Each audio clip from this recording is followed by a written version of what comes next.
চাওক আমাৰ উলুবাৰীত এখন বিটিআৰ গভৰ্ণমেণ্টৰ ফালৰ পৰা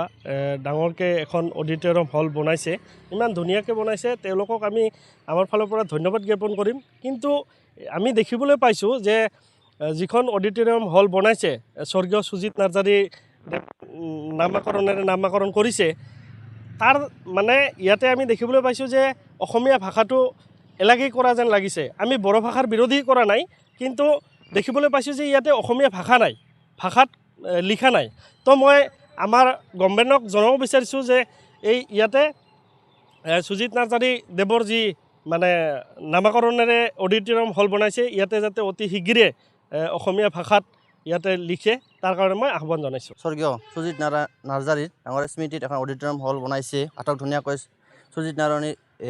এটা অডিটৰিয়াম হল বনাইছে তাত আমি দেখিবলৈ পোৱা গৈছে তাত বড়ো ভাষাৰ লগতে বড়ো ভাষাটো সন্নিৱিষ্ট কৰি আমাৰ অসমীয়া ভাষাটোক এলাগী কৰা হেন আমাৰ অনুভৱ হৈছে তাত আমি চৰকাৰক দাবী জনাইছোঁ যে বড়ো ভাষাক আমি বিৰোধিতা নকৰোঁ তো বড়ো ভাষাৰ লগতে আমাৰ অসমীয়া ভাষাটো তাত সন্নিৱিষ্ট হোৱাৰ কাৰণে আমি প্ৰমোদ বড়ো ডাঙৰীয়াক আহ্বান জনাইছোঁ যিকোনো খবৰৰ বাবে যোগাযোগ কৰক 7099017330 লগতে 7099017110 নম্বৰত